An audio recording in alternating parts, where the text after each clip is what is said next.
Hildur, geggjaður annar leikur hjá Vali í þessari seríu. Hvað fannst þér vera gæfa, hvað gerði þið muninn á milli liðunum í dag?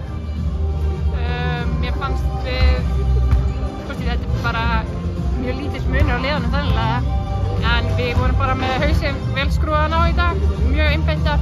Það sem við lögum upp með var að ganga vel og mér finnst ég svona ekki hafa átt kannski góðan leik á móti Haukum í vetur, þannig að mér fannst við vera mjög nálægt í núna og bara mjög glöð með úrslitin. Hafði það einmitt eitthvað með þetta að gera, að þið hafi ekki spilað vel á móti Haukum í deildakeppninni, að þið eru sérstaklega stemmdar virðist einhvern veginn í þessum leik, bara varnarfæst vörnin ykkar bara næstu í fullkomin á köflum í þessum leik, þið haldið Haukum í 50 stigum, skora ekki yfir 15 stig í neinum leikluta. Bara, voru það nálgast leikinn bara þannig? Bara úrslitakeppni.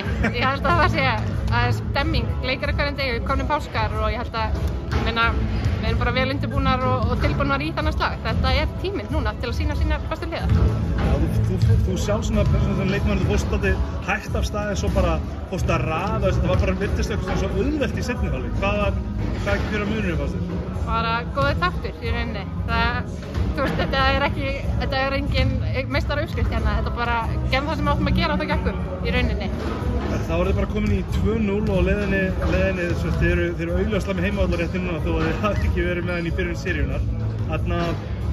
Hvað ætlaði að gera í næsta leik? Bara meira því sama? Ekki bara sama markmið, fara og vinna. Það er ekkert verið að flækja hlutina. Það er ótrúlega að flækja þetta. Takk fyrir þetta. Takk.